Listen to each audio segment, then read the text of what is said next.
Hello friends, गणित का ये मैराथन वीडियो है जिसमें कंप्लीट मैथमेटिक्स का रिवीजन करने वाले हैं और हर एक यूनिट में कौन कौन से टॉपिक्स आपके लिए इंपॉर्टेंट हैं, एग्जाम में पूछे जाने के चांसेस ज़्यादा हैं, उन सबको मेंशन करते हुए हमने कंप्लीट नोट्स पीडीएफ में बात करी है। सभी को यहाँ पर डिस्कस करेंगे।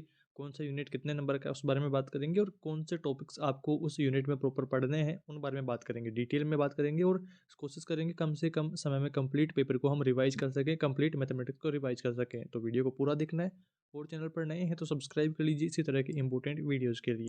और जिन विद्यार्थियों ने हमारे अलग अलग यूनिट्स के वीडियोस देख कर के अपने किसी प्रॉपर यूनिट को कवर कर रखा है और उससे मान लो फर्स्ट यूनिट की आपने तैयारी कर ली है, आपको सीधा ही सेकंड यूनिट ही देखना है, तो आप यूनिट स्विच करने के लिए वीडियो के टाइटल पर क्लिक करना। वीडियो के टाइटल पर आप जैसे क्लिक करेंगे नीचे चैप्टर्स के ऑप्शन आएंगे, वहाँ से आप चैप्टर स्विच कर पाएंगे। मान लो आपकी यूनिट सेकंड की तैयारी अच्छी हो रखी है, आपको बाकी के 4 यूनिट देखने हैं, तो आप नीचे से स्विच कर पाओगे। जिस भी यूनिट की आपको तैयारी करनी है प्रॉपर एक यूनिट पर भी आप स्विच हो पाओगे, तो वहाँ से आप अलग अलग यूनिट देख पाएंगे। और अब हम बात करते हैं यूनिट 1 को लेकर के। यूनिट 1 का नाम है गणित की प्रकृति, इतिहास तथा संस्कृति पर समीक्षात्मक आकलन के बारे में हम बात करेंगे। पहला यूनिट आपका 8 नंबर का है और 8 नंबर हासिल करने के लिए, 8 नंबर प्राप्त करने के लिए आपको कौन कौन से टॉपिक्स पढ़ने हैं, आइए उनके बारे में बात करते हैं। पहला इंपॉर्टेंट क्वेश्चन है कि गणित की प्रकृति का दर्शन स्पष्ट कीजिए, जिसकी आपको 3 टाइप्स में लिखना है। पहला टाइप आपको यहाँ पर डालना है कि सामान्यतः समान समझी जाने वाली वस्तुओं में अंतर स्पष्ट करना तथा असमान दिखाई देने वाली वस्तुओं में संबंध स्थापित करना यहाँ पर गणित की प्रकृति है। और दूसरा टाइप आपको यहाँ पर डालना है वस्तु की प्रकृति से संबंधित सिद्धांत का वर्णन करना। और तीसरा है अनुभवों और मूल्यों को व्यवस्थित और परिष्कृत करना, इसका जो दर्शन है गणित की प्रकृति की। आगे बढ़ते हैं। अगला आपका इंपॉर्टेंट क्वेश्चन है कि गणित महत्वपूर्ण विषय क्यों है, गणित क्यों पढ़नी चाहिए। तो ये भी दोस्तों काफ़ी बार परीक्षा में आया हुआ है और आपको इसे थोड़ा सा ध्यान से देखना है। गणित मनुष्य के बौद्धिक चिंतन का विषय रहने के कारण दैनिक जीवन में प्रत्येक व्यक्ति के संबंधित महत्वपूर्ण विषय है। इसकी आवश्यकता कुली को रुपए के हिसाब से लेकर अर्थशास्त्रियों व मंत्रियों तक रहती है। जब हम बाजार में जाते हैं तो लेन देन, पैसों की लेन देन आदि में भी हमारे गणित का काफ़ी बड़ा योगदान रहता है। गणित मस्तिष्क में नई रचनात्मक कल्पनाएं उत्पन्न करने और विचारों की दिशा देने के लिए आवश्यक है। वास्तव में गणित का वह अद्भुत उपकरण है जिसे मानव प्रतिभा ने सत्य की खोज के लिए निर्मित किया है। इस तरह से दोस्तों आपको इसका शॉर्ट में सारे जो ये लाइन्स हैं इनको याद कर लेना है। बिल्कुल शॉर्ट में आप अच्छी तरह से समझ गए होंगे। आगे बढ़ते हैं दोस्तों। अगला आपका इंपॉर्टेंट क्वेश्चन है सभ्यता को लेकर के। तो पहली सभ्यता आप दोस्तों स्क्रीन पर देख पा रहे हैं, बेबीलोन सभ्यता। इसमें देखिए संख्या प्रणाली में आपको 1 से 10 तक के प्रतीकों के नाम पूछ सकते हैं, जो कि आप स्क्रीन पर देख पा रहे हैं। 1 को आपको इस तरह से लिखना है, 2 को इस तरह से लिखना है, 3 को इस तरह से लिखना है और 4 में आपको 3 डंडे ऊपर करना है और 1 डंडा इसके नीचे कर देना है और 5 में आपको नीचे 2 डंडे करने हैं, ऊपर 3 डंडे करने हैं। इस तरह से आपको ध्यान रखना है और यही सेम क्रम इसका चलता रहेगा। और आगे देखिए 10 को आपको इस तरह से चिन्ह बनाते हुए इस तरह से आपको लिख देना है, ये आपको ध्यान रखना है। ये प्रश्न भी दोस्तों कई बार परीक्षा में आया हुआ है, तो आपको इसका थोड़ा-सा ध्यान दे रखना है। आगे बढ़ते हैं दोस्तों। अगला आपका जो इम्पोर्टेंट क्वेश्चन है रोमन संख्या पद्धति। ये भी दोस्तों आपके परीक्षा में पूछा जा सकता है, 1 नंबर का, 2 नंबर का। तो यहाँ पर आपको देखिए नॉर्मल इनका आपको ध्यान रखना है कि 10 को आप इस तरह से लिखते हैं, 50 को एल लिखते हैं और 100 को सी लिखते हैं और 500 को डी लिखते हैं। ये आपको ध्यान रखना है। नॉर्मली आप जो काउंटिंग करते हैं तो नॉर्मली आपको शुरू की तो काउंटिंग आती है, बट आप जब थोड़ी सी बड़ी काउंटिंग करते हैं जैसे 413 को आप रोमन संख्या में लिखेंगे तो आप कंफ्यूज हो जाएंगे किस तरह से लिखेंगे, तो आपको ये लिखना है। और इसके साथ ही दोस्तों आपको एक बात यहाँ पर भी ध्यान रखनी है कि अगर कोई बड़ी संख्या यहाँ पर मान लीजिए कि 10 है, अब यहाँ पर कोई बात, यहाँ पर कोई डंडा दिया हुआ है तो इसका मतलब कि इसमें तो काउंटिंग हो रही है, एक यहाँ पर जुड़ रहा है तो 11 हो गए। और अगर आपके इधर यहाँ ये डंडा आता है तो फिर यहाँ पर 9 होंगे, यानी कि बड़ी संख्या कोई है और उसके पहले छोटी संख्या आती है तो वो उसमें से माइनस करेंगे और बाद में अगर आती है तो प्लस करेंगे। इसका आपको थोड़ा-सा ध्यान रखना है। और रोमन संख्या को दोस्तों और ठीक से समझने के लिए हम एक उदाहरण को भी सोल्व कर लेते हैं। तो यहाँ पर देखिए 413 लिखा हुआ है और इसे रोमन संख्या में लिखने के लिए हमारे पास जो यहाँ पर उदाहरण दिए हुए हैं किस तरह से आपको लिखना है। तो 413 लिखने के लिए दोस्तों हमारे पास बड़ी संख्या यहाँ पर 500 है, तो हम यहाँ पर सीधा डी लिखेंगे तो 500 हो गए यहाँ पर, बट हमें तो 413 ही चाहिए। तो यहाँ पर 100 हम कम कर लेंगे तो यहाँ पर देखिए सी जो है हमारे पास 100, तो उसको हमने कम कर दिया है। अब ये हो गए 400, सी और डी मिलकर के 400 हो गए और हमें अब 13 और चाहिए, तो हम यहाँ पर 10 लिख देंगे और 1 2 3 यहाँ पर 3, यहाँ पर इस तरह से आपका ये काउंटिंग रोमन संख्या में हो जाती है। तो आपको थोड़ी सी प्रैक्टिस करेंगे आप तो आसानी से आप इसे सीख जाएंगे। आगे बढ़ते हैं दोस्तों। अगला आपका इंपॉर्टेंट क्वेश्चन होने वाला है माया सभ्यता का। माया सभ्यता में देखिए आपको क्या करना है। माया सभ्यता का इस तरह का प्रश्न आपके कई बार परीक्षा में आया हुआ है कि 19 को कैसे लिखना है। अब देखिए 19 को इस तरह से इन्होंने लिखा है अब यहाँ पर दोस्तों ये जो 4 बिंदु दिए हुए हैं, इनको प्रत्येक बिंदु को हम 4 अंक अगर मानते हैं, तो ये दोस्तों 4 चौक 16 हो जाते हैं और नीचे 3 लाइन दी हुई है, तो ये मिलकर के 19 हो जाते हैं। इस तरह से हम जोड़ सकते हैं या फिर दोस्तों आपकी जो ये लाइन दी हुई है, इसको अगर हम 5-5 माने, तो 5 ती 15 हो गई और वो 4 बिंदु मिलकर के 19 हो गए। तो किस तरह से काउंटिंग होगी, थोड़ा-सा मुझे भी ये दोस्तों समझ में नहीं आई है। आप इस बारे में और ज़्यादा जानकारी लेने के लिए प्रॉपर इसकी जो क्लासेज़ हैं, आप यूट्यूब पर सर्च करेंगे, आपको काफ़ी मिल जाएँगी। बट इनका जो क्वेश्चन है दोस्तों, कम चांसेस है आने का, बट थोड़ा-सा आपको ये 19 वाला पिछली बार आया हुआ है, तो आपको थोड़ा-सा इसका ध्यान रखना है। और इसी के साथ में दोस्तों माया सभ्यता में जीरो को टीठा लिखा जाता है, ये भी आपको ध्यान रखना है। जीरो को इस तरह से लिखा जाता है, बीच में लाइन भी जीरो में डाली जाती है, ये भी आपको ध्यान रखना है। परीक्षा में 1 नंबर का प्रश्न आपको पूछ सकता है या फिर ऑप्शनल देकर भी पूछ सकता है। आगे बढ़ते हैं, अगला आपका इम्पोर्टेंट क्वेश्चन है कि कंप्यूटर किस पद्धति पर कार्य करता है, इसके प्रतीक भी आपको लिखना है। तो कंप्यूटर जो है बाइनरी पद्धति पर, द्विआधारी पद्धति पर कार्य करता है, जहाँ पर 0 और 1 इसके 2 प्रतीक रहते हैं। अगला आपका इम्पोर्टेंट क्वेश्चन है, त्रिआधारी एवं चतुराधारी पद्धति के प्रतीक बताइए। तो त्रिआधारी पद्धति अगर है तो 0, 1, 2 इसके प्रतीक हो जाते हैं और अगर चतुराधारी पद्धति है तो फिर 0, 1, 2, 3 इसके प्रतीक हो जाते हैं। तो इस तरह से आपको ध्यान रखना है। आगे बढ़ते हैं दोस्तों, अगला आपका इम्पोर्टेंट क्वेश्चन है, बच्चे गणित सीखने से दूर क्यों हो रहे हैं? तो गणित एक ऐसा विषय है जिसे सीखने में बालक आनंद का अनुभव करते हैं एवं कुछ बालक ऐसे होते हैं जिनका विद्यालयी गणित से दूर-दूर तक कोई सरोकार नहीं हो पाता, उन्हें यह विषय नीरस और उबाऊ लगता है। कई बार तो स्थिति ये भी आ जाती है कि बालक विद्यालय ही छोड़ देता है। इसके मुख्य कारण है पाठ्यपुस्तकों और शिक्षकों द्वारा पढ़ाई का जो स्वरूप तैयार होता है, वह उन्हें उबाऊ और निरर्थक लगने लगता है। उनके जीवन में अनुभवों के लिए कोई जगह नहीं होती है और विद्यालय छोड़ देते हैं। आज भी कक्षा में अध्यापन के दौरान बालक के अनुभवों का इतना उपयोग नहीं किया जाता है, मात्र किताबी ज्ञान को बच्चों को स्थानांतरित किया जाता रहा है। बच्चों में भी मौखिक गणना करने की क्षमता का पर्याप्त विकास नहीं हो पाता है, वह मौखिक गणित के अनुसार नहीं हो रही है या रोजमर्रा में काम आने वाले उन तरीकों के अनुरूप नहीं हो रही है, जिस कारण बच्चे गणित सीखने से दूर हो रहे हैं। इस यूनिट में आपको संख्या पद्धतियों के बारे में ध्यान रखना है और जो सभ्यताएं हैं उनके बारे में, किस तरह से उनमें अंकों का जो गणना की जाती थी उनके बारे में ध्यान रखना है और कुछ जो इंपॉर्टेंट टॉपिक्स मैंने बताए हैं उनको ध्यान रखना है, जिनसे आप 8 नंबर तक हासिल कर पाएंगे। और अब हम बात करते हैं इसके बाद में यूनिट सेकंड के बारे में। दूसरे यूनिट का नाम है गणित सीखना सिखाना, शिक्षण सिद्धांत तथा शिक्षण विधियों के बारे में हम बात करेंगे। यूनिट आपका 12 नंबर का है और थोड़ा बड़ा यूनिट है, यहाँ से बड़े निबंधात्मक प्रश्न भी आएंगे और शिक्षण विधियों को लेकर के मेनली प्रश्न आते हैं यहाँ पर। तो उनको हमने शॉर्ट कंपैरिजन करते हुए कम से कम समय में यूनिट को कवर करने की कोशिश करी है। आइए इसके बारे में डिस्कशन करते हैं और एक एक बिंदु को समझते हुए याद करने की कोशिश भी करते हैं। देखिए दोस्तों, इस यूनिट का पहला इंपॉर्टेंट टॉपिक है आपकी खेल विधि का। खेल विधि का जो विचार है दोस्तों, सबसे पहले सर्वप्रथम हेनरी कोल्डवेल कुक ने दिया है, जो कि दोस्तों इंग्लैंड के गणित के शिक्षक रहे हैं। इनका दोस्तों कथन इस बारे में रहा है कि खेल एकमात्र ऐसा कार्य है जिसको बालक पूरे मन से करता है। तो ये कथन भी आपको ध्यान रखना है, 1 नंबर का पूछ सकता है। आगे देखिए दोस्तों, अगर आपको इसकी परिभाषा पूछे तो आपको खेल विधि की परिभाषा में लिखना है कि बालक को खेल ही खेल में अनेक गणितीय तथ्यों, अंकों आदि का ज्ञान देना खेल विधि कहलाता है। और इसके साथ में ही दोस्तों बालक को गणित पढ़ाने हेतु खेल विधि से सरल, रोचक व बोधगम्य बनाना, यह इसका कार्य रहता है। परिभाषा में आपको लिखना है और उदाहरण के तौर पर आप लूडो, पासे इस तरह से आप लिख सकते हैं, जिससे देखिए आप जब पासे से काउंटिंग वगैरह बच्चों को सिखाएंगे तो बच्चे काफ़ी जल्दी उसको सीख पाएंगे। आगे बढ़ते हैं दोस्तों, खेल विधि के गुण और दोषों की बात कर लेते हैं। तो सबसे पहले हम बात करेंगे गुणों की। तो पहला गुण है, यह एक मनोवैज्ञानिक विधि है। इससे सर्वांगीण विकास होता है। करके सीखना यानी कि लर्निंग बाय डूइंग। अगर आपको कोई भी जो काम आप कर रहे हैं उसको करते करते आप जब सीखेंगे तो वो एक तरह से परमानेंट आपके मस्तिष्क में वो बातें सारी याद रहेंगी। आगे देखिए, चौथा पॉइंट है, इसमें गणित का व्यवहारिक ज्ञान दिया जाता है। अगला पॉइंट है पांचवा, सामूहिक भावना, प्रेम, सहानुभूति, उदारता का विकास इसमें होता है। अगला पॉइंट है, गणित शिक्षण को निरस्ता से सरसता की ओर अग्रसर करती है। देखिए, जब भी हम कोई भी काम करते हैं, अगर हमें बोरिंग फील हो रही है, उबाऊ थोड़ा सा लग रहा है, तो अगर हम खेल विधि के माध्यम से पढ़ते हैं तो थोड़ा सा इंटरेस्टिंग वो हमारा जो काम है वो हो जाता है। तो इस तरह से आपको थोड़ा सा ध्यान में से रखना है। अगला पॉइंट है, शिक्षण को रोचक और आनंदमय बनाने का काम करता है अगर हम खेल विधि से कुछ भी सीखते हैं। आगे देखिए दोस्तों, इसके दोषों की बात कर लेते हैं। पहला इसका दोष है कि बालक थकावट का अनुभव कर सकता है, क्योंकि देखिए खेल विधि से समझाएंगे तो बालक को थोड़ा सा लर्निंग बाय डूइंग उसमें काम करना पड़ेगा और साथ ही साथ दोस्तों थोड़ी सी लंबी प्रोसेस चलेगी। अगर खेल से सिखाएंगे तो टाइम भी उसमें ज़्यादा लगने वाला है, तो थोड़ी सी थकावट की अनुभव बच्चे को हो सकता है।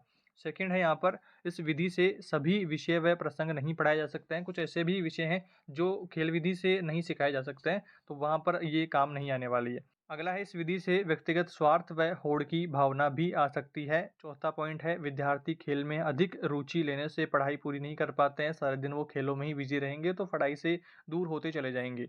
अगला है यहाँ पर कुछ बालक अक्रियाशील और सुस्त भी होते रहते हैं। खेलों में उनको बोरिंग फील होती रहती है, तो फिर वो खेलों में नहीं ध्यान दे पाते हैं, ना ही पढ़ाई में ध्यान दे पाते हैं, तो इसलिए उनके लिए ये ठीक नहीं है। इस तरह से दोस्तों आपको इसके गुण और दोषों को भी थोड़ा-सा ध्यान से पढ़ लेना है। एक बार पढ़ते ही आपको अधिकांश याद हो जाएँगे। एक बार और पढ़ेंगे आप तो आसानी से आपको याद हो जाएगा। वीडियो को 2-4 बार आप देख लेंगे तो आपका ये यूनिट जो है आसानी से कंप्लीट हो जाएगा। और इसी के साथ में दोस्तों आपको यहाँ पर वर्तमान में प्रचलित खेल विधियों के बारे में भी जानकारी रखनी है। 3 वर्तमान में प्रचलित खेल विधियाँ हैं, जिनमें पहली है किंडरगार्टन विधि, जो कि दोस्तों प्राबेल के द्वारा दी गई है, और दूसरी है साहचर्य विधि, जो कि मारिया मोंटेसरी ने दी है, और तीसरी है डोल्टन विधि, जो कि कुमारी हेलेना पार्कहेस्ट ने दी है। अब यहाँ पर दोस्तों इनके बारे में भी आपको थोड़ी-सी जानकारी रखनी है कि किंडरगार्टन विधि जो होती है, इसमें दोस्तों जो बच्चे जो होते हैं, एक माली के जो फूलों का बगीचा होता है उसकी तरह से होते हैं, और वो उनको स्वतंत्र रूप से आगे बढ़ने के लिए प्रोत्साहित करता है शिक्षक। तो इस तरह से आपको इसका याद रखना है। और जो साहचर्य विधि है, इसमें दोस्तों जो कुछ वस्तुएं बच्चों के सामने रखी जाती है, कुछ इंस्ट्रूमेंट्स यहाँ पर उपकरण वगैरह, और उनके ऊपर एक नाम की पर्ची डाल लगा करके बच्चों को समझाया जाता है, और फिर उस पर्ची को उठा लेते हैं और फिर बच्चों से उस पर्ची को वापस रखवाते हैं। तो इस तरह की ये प्रोसेस इसमें रहती है।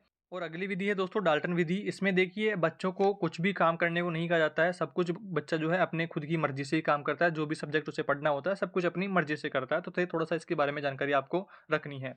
आगे बढ़ते हैं दोस्तों। अगला आपका इंपॉर्टेंट टॉपिक है आगमन और निगमन विधि का। सबसे पहले हम बात करेंगे आगमन विधि की परिभाषा से। 1 नंबर का प्रश्न आपको पूछ सकता है। तो जब शिक्षण कार्य के समय शिक्षक व शिक्षार्थी समान रूप से कार्य करते हुए सीखने सिखाने का प्रयास करते हैं तो वह अपने आप में आगमन विधि होती है। और इसमें देखिए उदाहरण से नियम की ओर आगे बढ़ते हैं। सबसे पहले आपको उदाहरण समझाए जाते हैं और उसके बाद में नियम समझाया जाता है, तो ये थोड़ा सा आपको ध्यान रखना है। सेकंड है निगमन विधि की परिभाषा। तो इसमें देखिए इस विधि में होने वाला व्यवहार आगमन विधि से ठीक विपरीत होता है। यहाँ नियम से उदाहरण की ओर आगे बढ़ते हैं, यानी कि सबसे पहले आपको नियम समझाया जाएगा और उसके बाद में उस नियम से रिलेटेड आपको उदाहरण समझाए जाएंगे। और यह देखिए शिक्षक केंद्रित होती है, और ये शिक्षक और बालक दोनों के केंद्रित होती है आगमन विधि। और निगमन विधि सिर्फ शिक्षक केंद्रित रहती है। यहाँ पर शिक्षक को ज़्यादा यहाँ पर जो केंद्रित जो शिक्षक रहता है, शिक्षक को ही ज़्यादा यहाँ पर काम करना पड़ता है।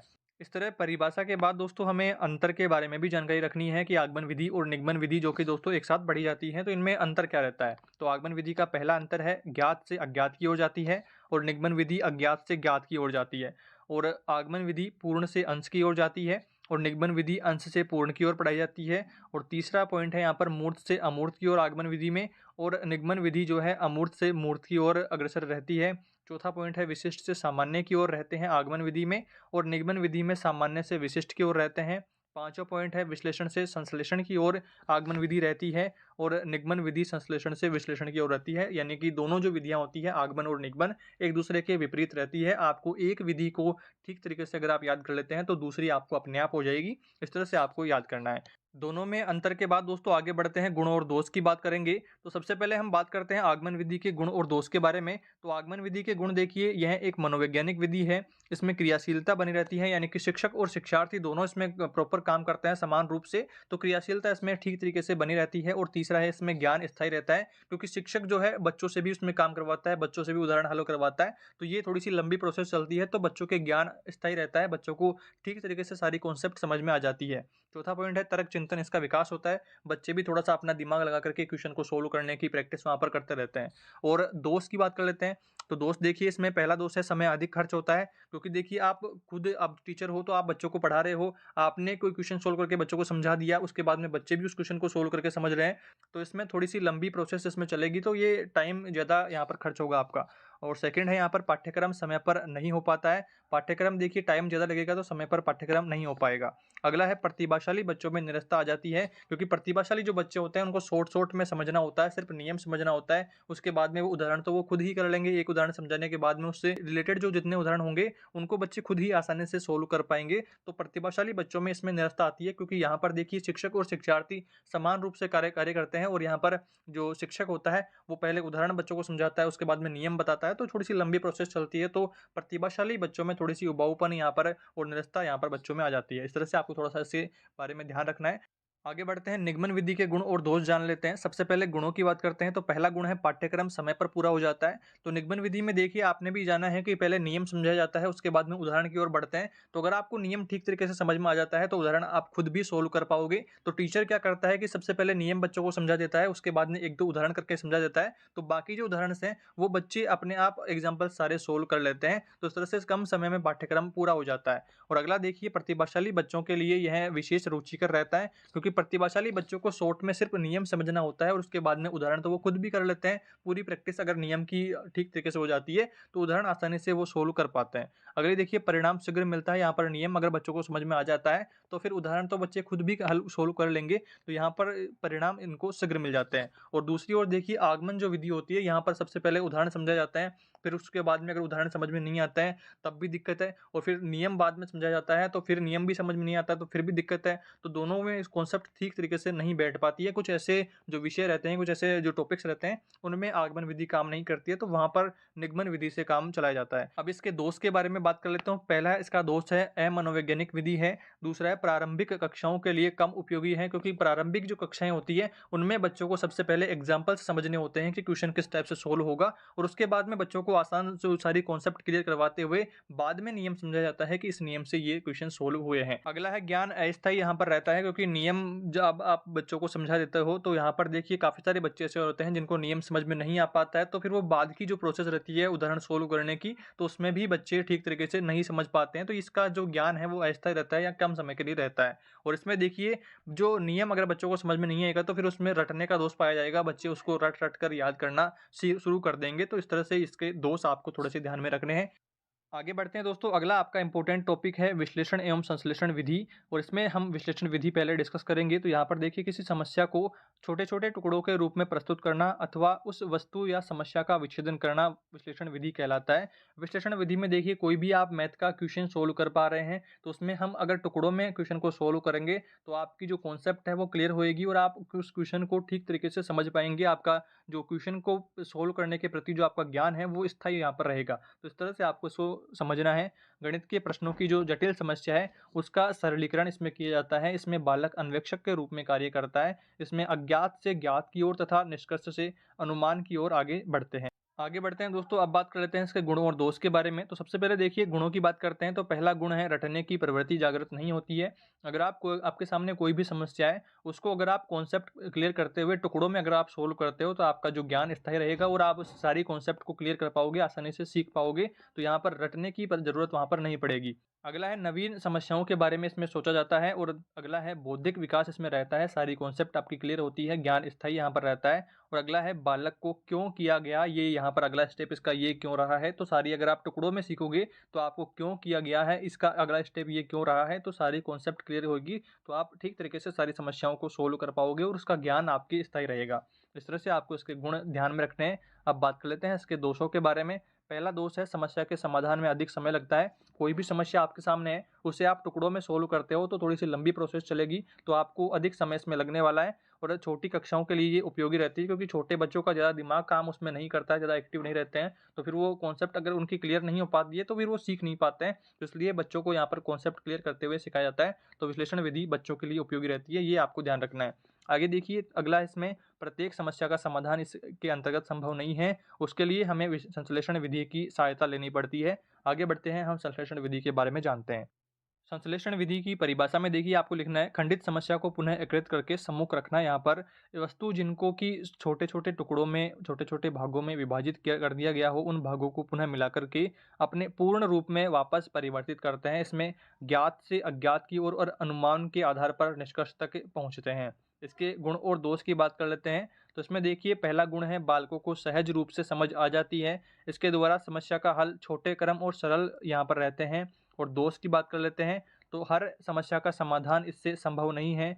क्यों और कैसे किया गया का ज्ञान बालकों को नहीं हो पाता है, क्योंकि यहाँ पर देखिए सीधा आपको क्वेश्चन सोल्व करके समझा दिया जाएगा। पूरे टुकड़ों में आपको कॉन्सेप्ट क्लियर करते हुए नहीं समझाएंगे, तो आपने ये क्यों किया, ये कैसे हुआ, तो वो आपकी कॉन्सेप्ट यहाँ पर क्लियर नहीं हो पाएगा। और इसमें रटने की प्रवृत्ति बढ़ेगी, क्योंकि अगर आपके कॉन्सेप्ट क्लियर नहीं होएगी तो आप एग्जाम में पास होने के लिए, या आप उस क्वेश्चन को अगर आपको टीचर पूछने वाला है तो फिर उसको याद करने के लिए आप रटने का सहारा लोगे। इस तरह से आपको ये ध्यान में रखना है। आगे बढ़ते हैं दोस्तों, अगला आपका इसमें इंपॉर्टेंट टॉपिक है आरएमई का परिचय व सिद्धांत।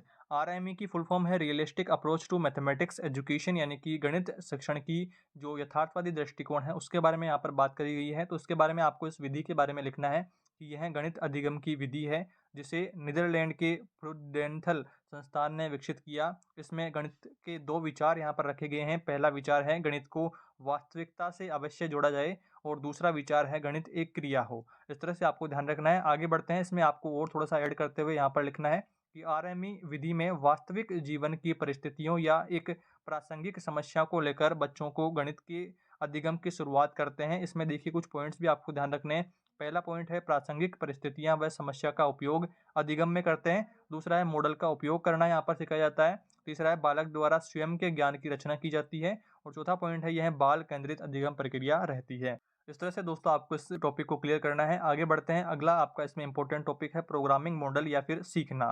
तो इसमें देखिए आपको यहाँ पर ऐड करते हुए चलना है कि इस मॉडल के मुताबिक सीखने का मतलब है कि निर्देशों की एक श्रृंखला जिसे याद करके पालन करना होता है। इसमें माना जाता है कि सीखना टुकड़ों में होता है, जैसा कि हमने संश्लेषण और विश्लेषण विधि में अभी सीखा था, और थोड़ा थोड़ा करके बच्चों को सिखाया जाता है। इसमें यह भी माना गया है कि सभी बच्चे एक ही ढंग से सीखते हैं, परंतु यह हो सकता है कि रफ्तार उनकी अलग अलग रहे। कोई ज़्यादा स्पीड से सीख ले, कोई प्रतिभाशाली है तो वो जल्दी सीख लेगा, कोई अगर कमज़ोर बच्चा है तो फिर वो धीरे धीरे सीखेगा। तो इस तरह से सब एक ढंग से ही सीखते हैं, बट उनकी स्पीड अलग अलग रहती है। लिहाजा जो बच्चे नहीं सीख पाते हैं उनके लिए करना सिर्फ इतना है कि इसी प्रोग्राम या निर्देश श्रृंखला पर कुछ और उदाहरण देकर के कुछ और समय लगा करके बच्चों को समझाया जाए, जिससे कमज़ोर बच्चे भी जो नहीं सीख पा रहे हैं वो भी सीख पाएंगे। आगे देखिए, सीखने के इस नज़रिए को प्रोग्रामिंग मॉडल या फिर सीखना कहते हैं। आगे देखिए आपको इसमें थोड़ा सा ऐड और करना है, और यहाँ पर आपको लिखना है कि यदि आप प्रोग्रामिंग मॉडल पर चलते हैं तो आप बच्चों को रैखिक ढंग से पढ़ाएंगे और ध्यान से उठाए गए छोटे छोटे चरणों के जरिए सरल तरीके से कठिन धारणाओं की ओर ले जाते हुए बच्चों को आसानी से सारी कॉन्सेप्ट क्लियर करवाते हुए सिखा देंगे। आगे बढ़ते हैं दोस्तों, अगला आपका इसमें इंपॉर्टेंट टॉपिक है पियाजे का संख्यात्मक अवधारणा सिद्धांत, जो कि दोस्तों 3 स्तरों में यह रहता है। पहला है ऑर्डिनेशन, यानी कि क्रमिकता इसमें रहती है। कोई भी आप काम कर रहे हैं तो अगर आप क्रम से करते जाएंगे तो आप उसको अच्छी तरह से और सिस्टमेटिक तरीके से आप करेंगे तो वह काम अच्छा हो जाएगा। और आगे देखिए कोऑर्डिनेशन, यानी कि सहसंबंध, यानी कि संख्या के अनुरूप वस्तुओं को गिनते हैं। यानी कि संख्या के अनुरूप, यानी कि मैंने आपको कहा 5 वस्तुएं तो आप गिन करके कंफर्म करोगे कि 5 है। कोई 10 वस्तुएं हैं तो 10 को कंफर्म करोगे गिन करके। तो वो यहाँ पर सारी कॉन्सेप्ट रहती है। अगला है कंजर्वेशन, यानी कि संरक्षण। इसमें बालक वस्तुओं को अलग अलग समूहों में वस्तुओं की संख्या गिनना सीखते हैं। इस तरह से आपको पियाजे का संख्यात्मक अवधारणा सिद्धांत को ध्यान में रखना है। आगे बढ़ते हैं, इस यूनिट का अगला आपका अंतिम टॉपिक है कि शिक्षण अधिगम योजना बनाने के तरीके क्या क्या हैं। तो सबसे पहले आप वार्षिक पाठ योजना बना सकते हो, इकाई योजना बना सकते हो, या फिर दैनिक पाठ योजना बना सकते हो। और इनके बारे में ज़्यादा जानकारी आपको पहले से ही है, क्योंकि आपने इंटर्नशिप डायरिया कंप्लीट करी हुई है, तो आपको पता है कि पाठ योजना किस तरह से बनाई जाती है। तो अगर आपको डिटेल में पूछे कि वार्षिक योजना कैसे बनानी है तो डिटेल में बताओ, या फिर इकाई योजना कैसे बनानी है तो डिटेल में बताओ, या फिर आपको दैनिक पाठ योजना के बारे में पूछ ले डिटेल में, तो फिर आपको सारी कॉन्सेप्ट पता है कि आपको किस तरह से कोई टॉपिक एक सेलेक्ट करना है, उसके बारे में लिखना है। उसके आपको जो बच्चों को काम करवाना है प्रैक्टिकल करके, बच्चों से क्वेश्चन पूछते हुए पूरा लेसन तैयार करवाना है, और उसी के साथ में आपको प्रस्तावना प्रश्न भी रखने हैं। उसके बाद में आपको गृह कार्य भी बच्चों को देना है लेसन कंप्लीट होने के बाद। तो इस तरह से लेसन प्लान का आपको सब कुछ फॉर्मेट पता है। तो अगर आपको विस्तार से इस बारे में पूछता है तो आप उसका डेफिनेटली आंसर दे पाओगे। यहाँ पर आकर के यूनिट हमारा ये कंप्लीट होता है, और कुछ महत्वपूर्ण टॉपिक्स हमने इसके जो इंपॉर्टेंट थे वो हमने डिस्कस कर लिए हैं। और इसके बाद में हम बात करते हैं यूनिट 3 के बारे में। यूनिट 3 दोस्तों बड़ा यूनिट है, अकेला यूनिट 25 नंबर का है। इस अकेले यूनिट को आप क्लियर कर लेते हो तो पेपर आपका इसी यूनिट से पास हो जाएगा। सारे टॉपिक्स इसमें आसान है, आपके आंकड़ों को लेकर के बात करी गई है, LCM HCF उनके बारे में बात करी गई है, और जो ब्याज वगैरह की कुछ टॉपिक्स हैं उनके बारे में बात करी गई है। मैथमेटिक्स जो है आपकी 5 क्लास की 8th क्लास की उनमें जो क्वेश्चन आते हैं वैसे ही क्वेश्चन है, बट आपको एक बार उस जो टॉपिक्स हैं उनको अच्छी तरीके से क्लियर करने की कोशिश करनी है। और एक एक टॉपिक पर कुछ कुछ क्वेश्चन मैंने यहाँ पर मेंशन करे हुए हैं। कोण को लेकर यहाँ पर प्रश्न है, कोण को लेकर के कंप्लीट टॉपिक है। कोण क्या होता है उस बारे में प्रश्न है, कौन कौन सा कोण है, न्यून कोण, समकोण, उन सब के बारे में है। चित्र बना करके प्रश्न आ सकता है, और चित्र बने हुए में पूछ सकता है कि कौन सा कोण है बताइए, या फिर कितने डिग्री का कोण बन रहा होगा। इस तरह का कुछ क्वेश्चन यहाँ पर आ सकते हैं। कैसे कैसे टाइप के क्वेश्चन बनेंगे, उनमें से कुछ इंपॉर्टेंट जो है उनको हमने इस यूनिट में मेंशन किया है। आइए इनके बारे में डिस्कशन करते हैं। इस यूनिट का पहला इंपॉर्टेंट टॉपिक आपके बनता है आंकड़ों का प्रबंधन। आंकड़ों के प्रबंधन की दोस्तों अगर आपको परिभाषा पूछी जाती है तो आपको लिखना है आंकड़ों को एकत्रित करना आंकड़ों का प्रबंधन कहलाता है। और आंकड़े दो प्रकार के होते हैं, प्राथमिक और द्वितीयक। यहाँ पर आपको अगर प्राथमिक के बारे में पूछता है तो प्राथमिक उपयोगकर्ता स्वयं एकत्रित करता है और द्वितीयक आंकड़े होते हैं उनको प्रयोगकर्ता अन्य स्रोतों से एकत्रित करता है, ये आपको ध्यान रखना है।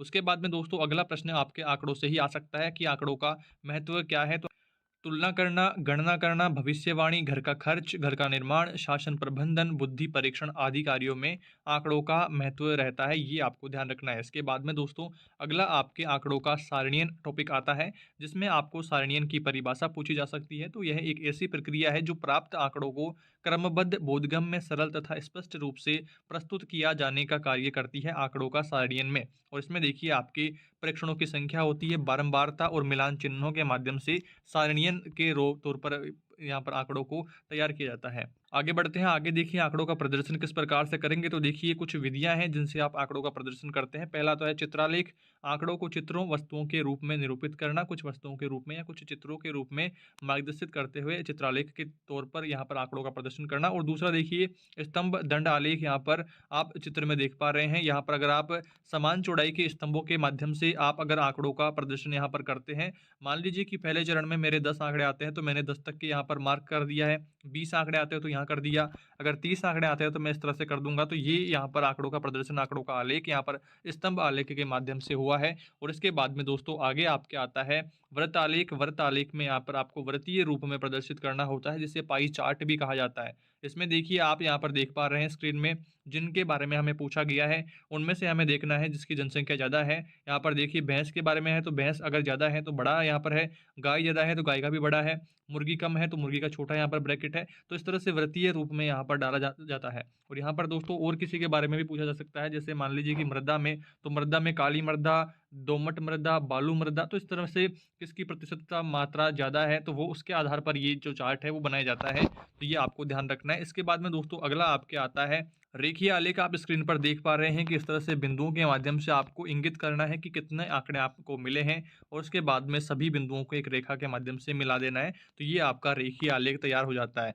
इन सभी आलेखों को आपको ध्यान रखना है। प्रश्न कई बार दोस्तों परीक्षा में आए हुए हैं, 3-4 नंबर का प्रश्न आपके ये पूछा जा सकता है, ध्यान से पढ़ना है। इसके बाद में दोस्तों आगे बढ़ते हैं। अगला आपके दोस्तों महत्वपूर्ण प्रश्न इसी से रिलेटेड बनता है कि एक कक्षा में विद्यार्थियों ने विज्ञान विषय में निम्न अंक प्राप्त किए हैं, इनकी एक बारंबारता बंटन सारणी आपको बनानी है। तो सारणी बनाना आपको आना चाहिए, जिसमें दोस्तों कुल अंक आपके 100 यहाँ पर दिए हुए हैं और ये दोस्तों कक्षावार यहाँ पर विद्यार्थियों के अंकों की यहाँ पर संख्याएं जो है वो दी गई है। और यहाँ पर देखिए इनमें जो प्राप्तांक है ये आपने देख रहा होगा कि यहाँ पर देखिए 10, 20, 10, 20, 50 इस तरह से है, यानी कि कुछ संख्याएं रिपीट भी हो रही है। तो आपको क्या करना है, पहले अंकों की सारणी बनानी है। अंकों में आपको सिर्फ एक बार वो अंक लिखना है जो इस सारणी के अंदर है, वो आपको डालना है वहाँ पर। और इसके बाद में मिलान चिन्ह करना है और बारंबारता करनी है। इसमें दोस्तों आपको क्या करना है, देखिए यहाँ पर सबसे पहले 10 हमारे सामने है, छोटी से छोटी संख्या से लेते हुए हम बड़ी संख्या की ओर बढ़ रहे हैं। तो वहाँ पर हमारे पास 10 संख्या हमारे पास पहली आती है। तो 10 देखिए यहाँ पर 4 बार रिपीट हो रहा है इस सारणी के अंदर।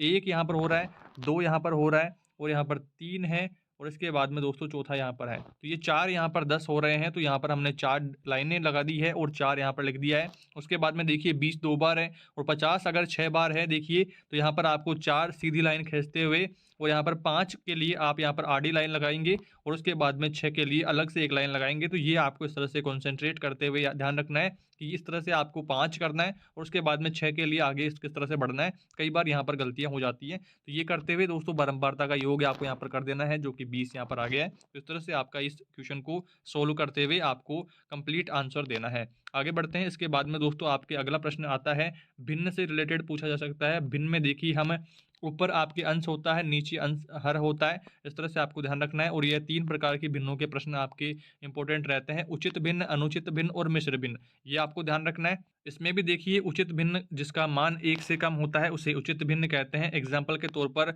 हर यहाँ पर बड़ा रहता है, जो नीचे संख्या होती है वो बड़ा रहता है और अंश छोटा रहता है, तब दोस्तों वो उचित भिन्न के अंतर्गत आता है। और अनुचित भिन्न में दोस्तों ऊपर अंश यहाँ पर बड़ा रहता है और नीचे वाला हर छोटा रहता है, तो 1 से 1 या फिर 1 से अधिक मान इसका प्राप्त हो जाता है, तब वो अनुचित भिन्न होती है। और अगर मिश्र भिन्न की हम बात करें तो मिश्र भिन्न में हम ऐसे लिखते हैं 1 सही 2/5, इस तरह से आपको लिखना होता है। और ऐसे सरल अगर ऐसी कहीं लिखी हुई है तो ये एक मिश्र भिन्न है। और इसको सरल करने के लिए दोस्तों आपको नीचे वाली संख्या को यहाँ पर ये बीच वाली संख्या से गुणा करना होता है और ऊपर वाली में जोड़ना होता है। जैसे 5 को 1 से गुणा करना है और 2 में जोड़ना है, 5 एकम 5 और 5 और 2 यहाँ पर 7 हो जाएंगे। तो 7/5 इसका सॉल्यूशन अगर होगा, आपको सरल भिन्न में बदलने के लिए कहे तो इस तरह से आपको करना होगा। उसके बाद में दोस्तों आपके आगे प्रश्न आता है, भिन्नों तथा दशमलव संख्याओं की तुलना किस तरह से की जाती है। तो तुलनात्मक रूप से दोस्तों आपको प्रश्न आ सकते हैं, आपको आरोही क्रम में अवरोही क्रम में लिखना यहाँ पर पूछा जा सकता है। 1 नंबर का प्रश्न आ सकता है। तो यहाँ पर देखिए कुछ संख्याएं आपको दी हुई है जिनका अंश तो समान है बट हर यहाँ पर अलग अलग है।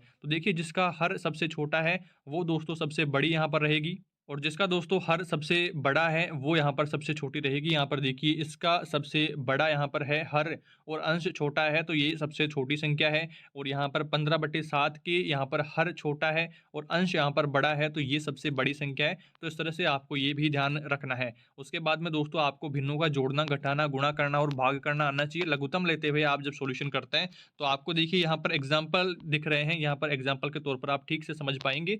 3/5 प्लस 2/3 प्लस 1/4 को आपको जोड़ना है, सीधे से आपको लघुत्तम लेना है और इनको जोड़ देना है। इसके बाद में अगर आपके ये प्रश्न ऑप्शनल आता है, 4 ऑप्शन अगर आपको दिए हुए रहते हैं, उनमें अगर चारों ऑप्शन मिश्र भिन्न दिए हुए हैं, तब दोस्तों आपको या तो आप इसको मिश्र भिन्न में बदल लें, या फिर दोस्तों मिश्र भिन्न में अगर आप नहीं बदल पाते हैं, थोड़ी सी प्रॉब्लम आपको आती है कैलकुलेशन करने में, तो आपको जो 4 ऑप्शन दिए हुए रहते हैं पर प्रश्न में, तो उनको आप सरल भिन्न में बदलते हुए मैच कर लें कि कौन सा क्या होगा। अगर आपको कैलकुलेशन में थोड़ी सी भी मिसप्रिंट रहती है, थोड़ी सी भी गलती आपके रहती है एक भी बिंदु की, तो दोस्तों आपका फिर क्वेश्चन गलत हो जाता है। तो एक बार आपको कैलकुलेशन दोबारा क्वेश्चन की चेक करते हुए अपना आंसर देना है, जिससे आपके देखिए परीक्षा में 1-1 नंबर कीमती है, तो आपको एक प्रश्न को 2 बार देखते हुए ठीक से करना है। और अगर आपके पास बाद में लास्ट में टाइम रहता है तो एक बार से और से रिवीजन उसका कर लेना है कि कहीं कोई गलती से गलती तो नहीं हो गई है। तो ये आपको ध्यान रखना है। उसके बाद में दोस्तों आपके अगला प्रश्न आता है, यहाँ पर देखिए सबसे पहले तो हमने जोड़ वाला देख लिया है। अगर आपको जोड़ और बाकी दोनों पूछ ले तो उसमें भी आपको इस तरह से सिंपली आपको जोड़ देना है, नीचे से लघुत्तम लेते हुए। लघुत्तम लेना आप सभी को आता ही होगा, 10th में 9th में इनमें हमने बहुत पढ़ा है। उसके बाद में आगे बढ़ते हैं। अगला आपके देखिए इसी तरह से मिश्र भिन्न को लेकर प्रश्न पूछा जा सकता है। तो मिश्र भिन्न में देखिए प्रश्न दिया हुआ है 2540 सही 1/5 प्लस 2540 सही 2/5 प्लस 2540 सही 3/5 प्लस 2540 सही 4/5। इसको आपको जोड़ना है। और इसमें देखिए आपने अभी देखा है कि मिश्र भिन्न यहाँ पर आपके देखिए 2540 सही 1/5 लिखा हुआ है। इसको दोस्तों हम यहाँ पर 2540 प्लस 1/5 लिख सकते हैं। इनका अगर आप लघुत्तम लेते हैं तो आपके सामने यही संख्या आ जाएगी 2540 सही 1/5। तो इसको आप ऐसे लिख सकते हैं। सेम इसी तरह से दोस्तों हमने सबको लिख दिया है, एक प्लस यहाँ पर निकाल दिया है। तो 2540 हमारे पास 4 बार है तो इसको 4 से गुणा कर देंगे, और बाकी जो 1/5 और 2/5 और 3/5 और 4/5 जो है उनको जोड़ करके यहाँ पर लिख दिया है। और कैलकुलेशन करने के बाद हमारे पास क्वेश्चन का आंसर आ चुका है। इस तरह से दोस्तों आपको इसका सॉल्यूशन करना है।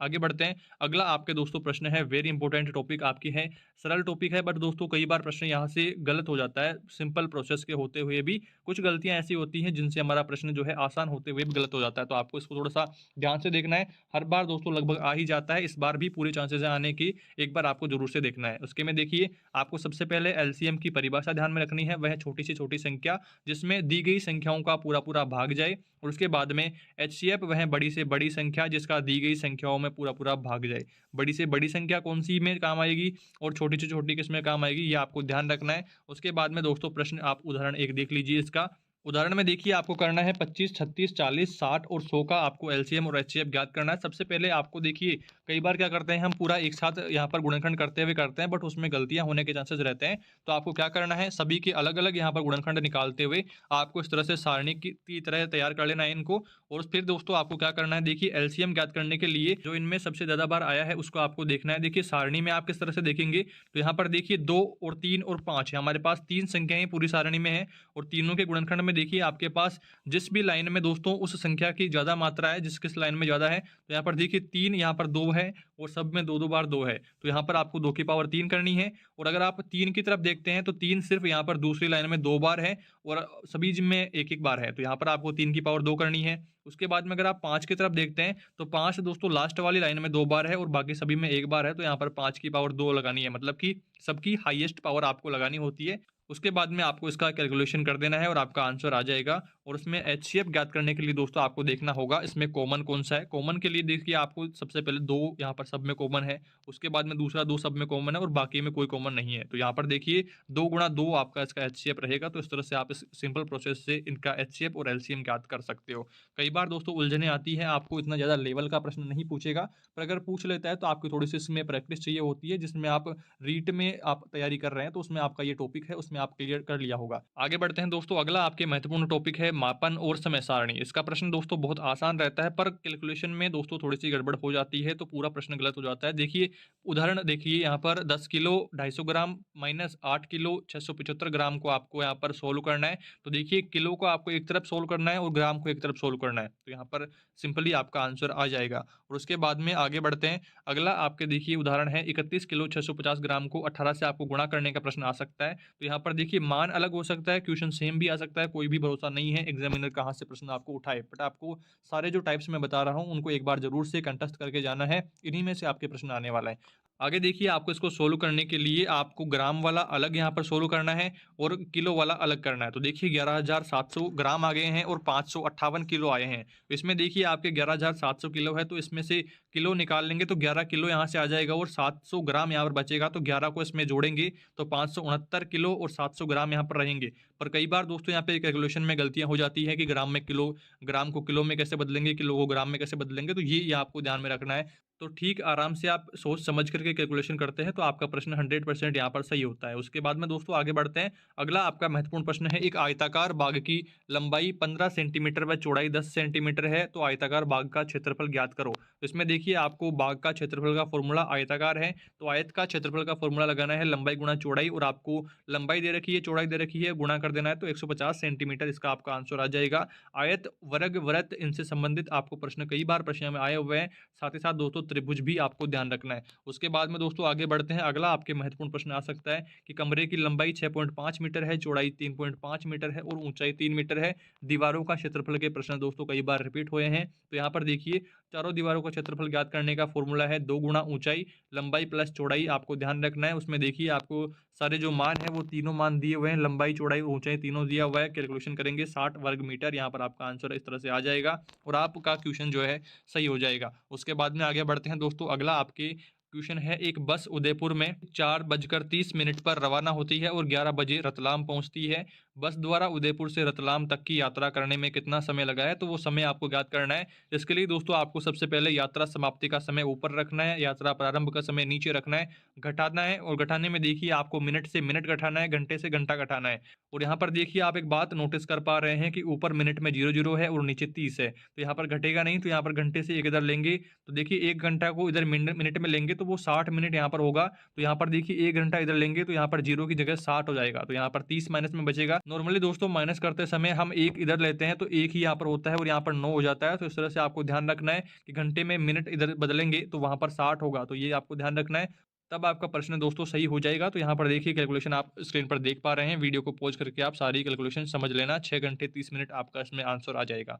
आगे बढ़ते हैं। अगला आपका प्रश्न दोस्तों घड़ी से संबंधित आ सकता है। एक घड़ी 2:55 का समय बता रही है, घड़ी के घंटे व मिनट की सुई के मध्य कोण ज्ञात कीजिए। तो देखिए इस प्रश्न को सोल्व करने से पहले सबसे पहले आपको घड़ी की जानकारी होनी चाहिए कि 2 कहाँ बजते हैं, 55 मिनट कहाँ पर होती है, 30 मिनट कहाँ पर होगी, पूरा जो घंटा है वो पूरा कहाँ पर होगा, 60 मिनट कहाँ पर होते हैं। तो वो सब जानकारी आपको होनी चाहिए, तभी आपका इसमें थोड़ा-सा ठीक अंदाज़ा आप लगा पाएँगे कि कितना कोण बनेगा। तो यहाँ पर देखिए 2 इधर बजते हैं घड़ी में, अगर आप ऐसे घड़ी देखते हैं तो 2 इधर बजेंगे और यहाँ पर दोस्तों 55 मिनट होती है और यहाँ पर दोस्तों 60 मिनट आपके हो जाएगी। तो इस तरह से आपको घड़ी की जानकारी भी रखनी है जिससे आपका प्रश्न सही हो, और यहाँ पर आपको कोण के बारे में भी जानकारी होनी चाहिए कि इतना कोण रहेगा तो फिर कितना होगा। इस तरह से आपके प्रश्न कोई भी गलत नहीं होंगे अगर आप ठीक तरीके से सारी रणनीति तैयार करते हैं। उसके बाद में दोस्तों अगला महत्वपूर्ण टॉपिक आपके बचता है कोण का। कोण में देखिए सबसे पहले परिभाषा देखते हैं। तो यदि किसी बिंदु से 2 किरणें निकले तो एक प्रकार से बनने वाली आकृति कोण कहलाती है। जैसे यहाँ पर चित्र में देख पा रहे हैं, 0 यहाँ पर एक बिंदु दिया गया है O, और यहाँ पर इसके बाद में A की तरफ बढ़ रही है एक रेखा और एक किरण यहाँ पर B की तरफ बढ़ रही है। 2 किरणें यहाँ पर बढ़ रही है एक बिंदु से और ये दोस्तों एक 60 डिग्री के कोण का निर्माण कर रही है। तो इस तरह से कोण की परिभाषा आपको देनी है। उसके बाद में दोस्तों कुछ महत्वपूर्ण कोणों को भी आपको ध्यान में रखना है, जैसे कि पहला है न्यून कोण। न्यून कोण की परिभाषा देखिए, जो कोण 90 डिग्री से कम होता है उसे न्यून कोण कहते हैं। उदाहरण के तौर पर आप देख सकते हैं 30 डिग्री, 45 डिग्री, 60 डिग्री इत्यादि यहाँ पर न्यून कोण के उदाहरण हैं। और अधिक कोण देखिए 90 डिग्री से अधिक के कोण को अधिक कोण कहते हैं। 100 डिग्री, 120 डिग्री, 130 डिग्री इत्यादि यहाँ पर आपको ध्यान रखना है। उसके बाद में दोस्तों समकोण, 90 डिग्री का कोण समकोण होता है। और उसके बाद में अगला है आपके सरल कोण या ऋजु कोण आप इसे कह सकते हैं। ऋजु कोण 180 डिग्री का कोण को ऋजु कोण कहते हैं। उसके बाद में वृहद कोण 180 डिग्री से अधिक होता है और 360 डिग्री से कम के कोण को वृहद कोण कहते हैं। 190 डिग्री, 200 डिग्री, 340 डिग्री इत्यादि इसके उदाहरण हैं। आगे बढ़ते हैं। इसके बाद में अगला आपके कोण बचता है संपूरक कोण। संपूरक कोण में देखिए दो कोणों का योग अगर सरल कोण के बराबर होता है तो वो संपूरक कोण होता है। चित्र में आप यहाँ पर देख पा रहे हैं, एक सरल रेखा पर दोस्तों एक रेखा खींचते हुए यहाँ पर दो कोणों में डिवाइडेड हो रही है, तो 130 डिग्री और 50 डिग्री में ये डिवाइडेड है और दोनों को जोड़ने पर 180 डिग्री हो रहा है, तो ये सरल कोण के बराबर यहाँ पर संपूरक कोण यहाँ पर हो जाएगा। और उसके बाद में अगला यहाँ पर होता है पूरक कोण, और दो कोणों का योग अगर समकोण के बराबर होता है तो वो पूरक कोण होता है। जैसे 30 डिग्री और 60 डिग्री मिलकर के 90 डिग्री हो जाएंगे, तो ये पूरक कोण यहाँ पर रहेंगे। तो इस तरह से आपको उदाहरण के देखते हुए ध्यान से समझना है। उसके बाद में दोस्तों अगला आपके कोण बचता है आसन कोण। आसन कोण में देखिए एक ही तल में यदि कोण इस प्रकार से बने कि उसका शीर्ष एक ही हो तथा जो उभयनिष्ठ भुजा के दोनों ओर बनते हों, तो चित्र में आप देख लीजिए यहाँ पर इस तरह का कोण अगर आपके दिखता है तो वो आसन कोण में आएगा। और उसके बाद में दोस्तों अगला आपके कोण बचता है संपूरक कोण। और संपूरक कोण का चित्र आप देख लीजिए, आमने सामने जो कोण होते हैं यहाँ पर वो दोस्तों सेम टू सेम यहाँ पर रहेंगे। जब दो रेखाएं एक दूसरे को काटें तो प्रतिच्छेद बिंदु पर आमने सामने वाले कोण सम्मुख कोण होते हैं तथा ये आमने सामने बनने वाले कोण आपस में बराबर होते हैं।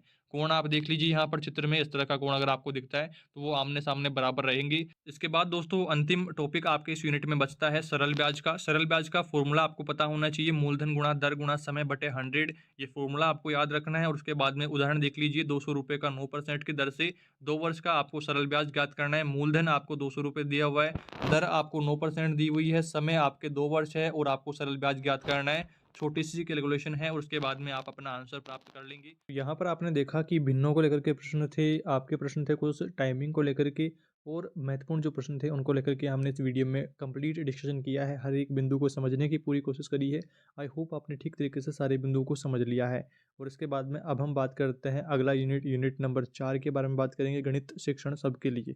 5 नंबर का यूनिट है और बहुत कम समय में इस यूनिट को कवर कर लेंगे, क्योंकि थोड़ा सा थ्योरेटिकल जो टॉपिक्स हैं इसमें आपको थोड़ा सा लैंग्वेज के बारे में लिखना पड़ेगा कि गणित सबके लिए से क्या तात्पर्य है, गणित जो पठन है उनके बारे में कुछ महत्वपूर्ण टॉपिक्स हैं। आइए उनके बारे में डिस्कशन करते हैं और एक एक बिंदु को समझने की कोशिश करते हैं। ये गणित शिक्षण सबके लिए से तात्पर्य है कि पाठ्य पुस्तकों का निर्माण इस तरह से किया जाना चाहिए कि वे सभी बच्चों के लिए होना चाहिए। मतलब कि मंदबुद्धि जो बच्चे हैं उन्हें भी, उनके भी काम आए, और जो प्रतिभाशाली बच्चे हैं उनके भी काम आए। इसमें सभी बच्चों को जोड़ने और सक्रिय बनाने का कार्य किया जाता है। प्रतिभाशाली बच्चों को भी उनके स्तर के अनुरूप पाठ्यक्रम होना चाहिए तथा कमजोर बच्चों को भी उन्हीं के स्तरानुसार पाठ्य सामग्री उपलब्ध करवाई जानी चाहिए। तो वो गणित शिक्षण सबके लिए वहां पर रहेगा। इस तरह से आपको इसका आंसर देना है। आगे बढ़ते हैं। अगला आपके महत्वपूर्ण प्रश्न है, गणित शिक्षण की भूमिका एवं महत्व का उल्लेख कीजिए। तो इसमें देखिए आपको करना है, वैदिक काल में अध्यापक केंद्रित शिक्षा थी। यह स्थान बोधकाल ब्रिटिश काल तक चलता रहा। और उसके बाद में वर्तमान में जब से शिक्षा मनोविज्ञान ने अपना प्रभुत्व जमाया है, तब से शिक्षा जो है बाल केंद्रित होने लगी है। और उसके बाद में वर्तमान में बाल केंद्रित शिक्षा व्यवस्था होने पर भी अध्यापक का स्थान कम नहीं हुआ है। अध्यापक यहाँ पर सर्वोपरि रहता है और शिक्षक का स्थान प्रारंभ से आज तक उच्च स्तरीय रहा है। शिक्षक को विद्यार्थियों की आवश्यकताओं, रुचियों, प्रकृतियों, क्षमताओं के बारे में पूर्ण जानकारी होनी चाहिए। तो इतना दोस्तों आपको गणित शिक्षक की भूमिका और महत्व के बारे में जानकारी रखनी है। आगे बढ़ते हैं। अगला आपके महत्वपूर्ण प्रश्न होने वाला है, सामाजिक आर्थिक रूप से वंचित वर्ग को गणित शिक्षण में किन किन समस्याओं का सामना करना पड़ता है। इस क्वेश्चन को दोस्तों आपके निबंधात्मक भी पूछा जा सकता है। तो आपको देखिए कुछ पॉइंट्स के माध्यम से समझाना है। पहला तो देखिए आर्थिक समस्या, यानी कि अगर गरीब परिवार से अगर बच्चा जन्म लेता है तो वह अच्छी संस्थानों में, अच्छी कोचिंग्स में इनमें नहीं पढ़ पाता। तो इसका एक उदाहरण भी आप लिख सकते हैं। यहाँ पर ऐसा माना जाता है कि गणित शिक्षण में अतिरिक्त शिक्षण की आवश्यकता होती है, तो कमजोर वर्ग इसमें पिछड़ जाते हैं।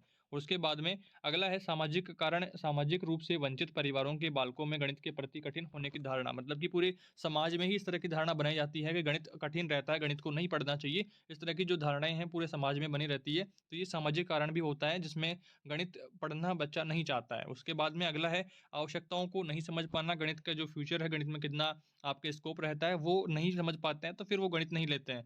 और अगर गणित लेने के बाद में भी अगर ठीक स्कोप उनको नहीं पता होता है तो फिर वो बाद में छोड़ देते हैं। तो ये सारी दिक्कतें यहाँ पर रहती है। उसके बाद में विषय के प्रति रुचि ना होना, गणित आपने ले तो ली बट रुचि ही नहीं है तो फिर बाद में छोड़नी पड़ जाती है। तो इस तरह का आपको ध्यान रखना है। अब इसमें जरूरी नहीं है कि आपको यही सेम टू सेम आपको आंसर देना है। अगर आप मन से कर पा रहे हैं, देखिए आर्थिक समस्याओं में आप काफी समस्याएं लिख सकते हैं। परिवार की आर्थिक समस्या, पैसे पैसों की दिक्कत वगैरह, ये सब आप यहाँ पर कर सकते हैं। सामाजिक कारणों में और भी कारण आप यहाँ पर जोड़ सकते हैं। तो अगर निबंधात्मक पूछा जाता है तो आप थोड़ा-सा डिटेल में यहाँ पर लिखने की कोशिश करना, अपने मन से आप आंसर देने की कोशिश करना। थोड़े से इन पॉइंट्स को ध्यान में रखते हुए आप आसानी से अपना क्वेश्चन सॉल्व कर पाएँगे। आगे बढ़ते हैं दोस्तों, अगला आपके महत्वपूर्ण प्रश्न है, वंचित वर्ग के बालकों के लिए क्या-क्या प्रयास होने चाहिए? तो पहला प्रयास है, अन्य बालकों की तरह ही समान अवसर व सुरक्षा उनको मिलना चाहिए। सभी को जो समान अधिकार वहाँ पर मिलने चाहिए। बालकों की आवश्यकताओं को समझते हुए काम में लेना चाहिए और शिक्षा नीति में पाठ्यक्रम ऐसा बनाया जाए कि वंचित वर्ग के बालक भी समझ सकें।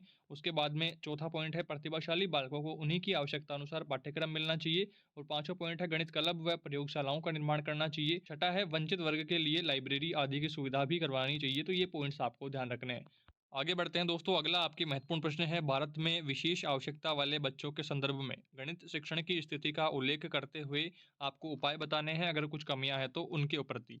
और इसका आंसर आपको देना है, भारत में विशेष आवश्यकता वाले बच्चों की शिक्षा को ठीक से समझा नहीं गया है। अगर कक्षा में आंशिक अक्षम बच्चे होते हैं तो बच्चों को ध्यान में रखते हुए बहुत कम यहाँ पर काम किया जाता है। अब देखिए, एक दो अक्षम बच्चे होते हैं तो टीचर उनको पढ़ाने के योग्य नहीं रहता है। अब अंधे बच्चे हैं तो उनको कैसे पढ़ाएगा? अगर सुन नहीं पा रहे हैं तो उनको देख देख करके समझना होगा। अगर नहीं समझ पा रहा है तो टीचर उसको समझाने के लिए विशेष शिक्षकों की आवश्यकता जो होती है, उस टाइप के स्कूल भी हमारे यहाँ पर नहीं है, इंडिया में बहुत कम है। तो वो यहाँ पर उन पे ध्यान नहीं दिया जा रहा है, तो ये यहाँ पर बताया गया है। और उसमें देखिए आगे, और ऐसे बच्चे यहाँ पर कमज़ोर रह जाते हैं, जबकि भारत में सभी वर्गों को समान अधिकार प्राप्त हैं, तो इनके लिए भी अलग स्कूल यहाँ पर बनने चाहिए विशेष आवश्यकता वाले बच्चों के लिए। तो ये यहाँ पर कहा गया है।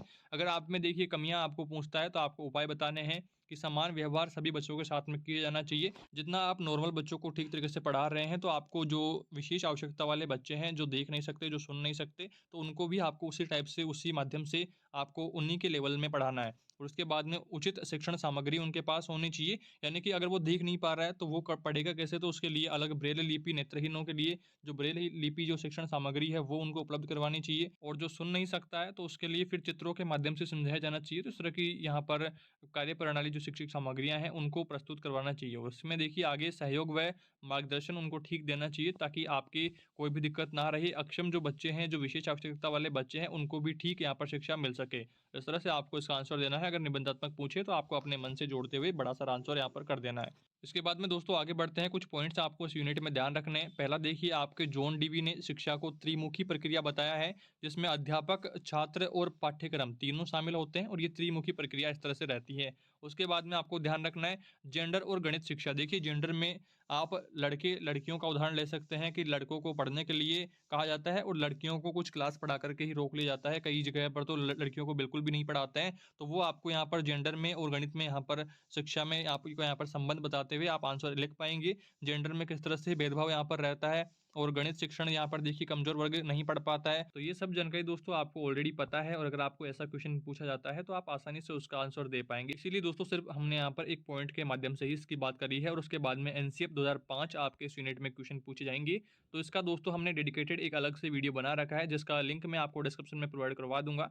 आप वहाँ से एनसीएफ 2005 के बारे में कंप्लीट जानकारी ले पाएंगे। एनसीएफ 2005 दोस्तों आपको जरूर से याद करना है, इसका प्रवक्ता कौन है, और जो बाकी जो यशपाल समिति वगैरह के बारे में भी आपको जानकारी लेनी है, तो उस वीडियो में कंप्लीट डिटेल में मैंने बता रखा है। आप डिस्क्रिप्शन से जाकर के वो वीडियो जरूर से देखना। आपके देखिए काफ़ी सारे सब्जेक्टों में एनसीएफ 2005 पूछा जाता है, तो आपको जरूर से याद कर लेना है। नेशनल करिकुलम फ्रेमवर्क इसकी फुल फॉर्म होती है, तो ये आपको यहाँ पर ध्यान रखना है। तो ये इस तरह से हमने चौथा यूनिट कुछ महत्वपूर्ण बिंदुओं के साथ में कंप्लीट डिस्कशन कर लिया है। और अब हम इसके बाद में बात करते हैं गणित का लास्ट यूनिट, यूनिट नंबर 5 के बारे में, जिसका नाम है पाठ्यचर्या तथा मूल्यांकन। मूल्यांकन के बारे में कुछ टॉपिक्स हैं, जिसमें एनसीएफ वाला टॉपिक भी इंपॉर्टेंट है। उसको लेकर मैंने आपको अभी बता ही दिया है कि डिस्क्रिप्शन में आपको लिंक मिल जाएगा, अलग से एनसीएफ का वीडियो बनाया हुआ है। उसके कुछ पॉइंट्स जरूर से याद कर लेना, कब लागू हुआ, किसने लागू किया, किस समिति के अंडर में था।